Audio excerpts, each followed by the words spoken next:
In the peaceful town of Shunem lived a kind and wealthy woman. She noticed that whenever the prophet Elisha traveled through, he stopped for a meal. One day, she turned to her husband and said, "Let's build a small room for him. Furnish it with a bed, a table, a chair, and a lamp, so that whenever he comes, he can stay with us."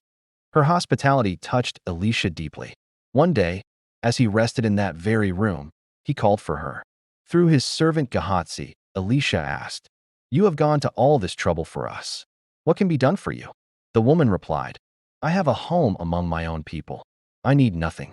But Gehazi whispered, "She has no son, and her husband is old." So Elisha sent for her again and said, "About this time next year, you will hold a son in your arms."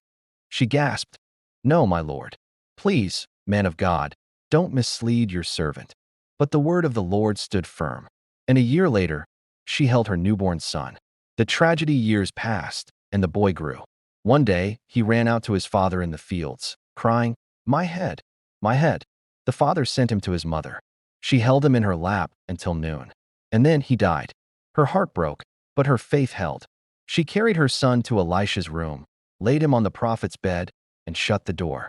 Then she saddled a donkey and rode to find Elisha. The plea when Elisha saw her coming. He sent Gehazi to ask if she was well.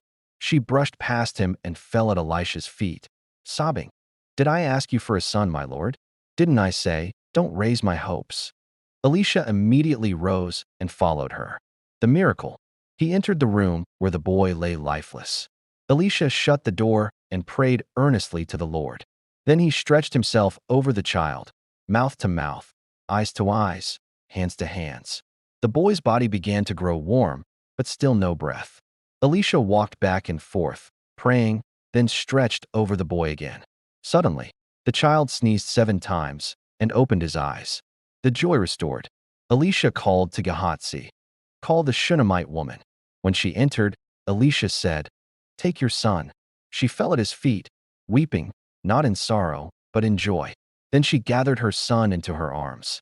God had turned mourning into laughter, death into life.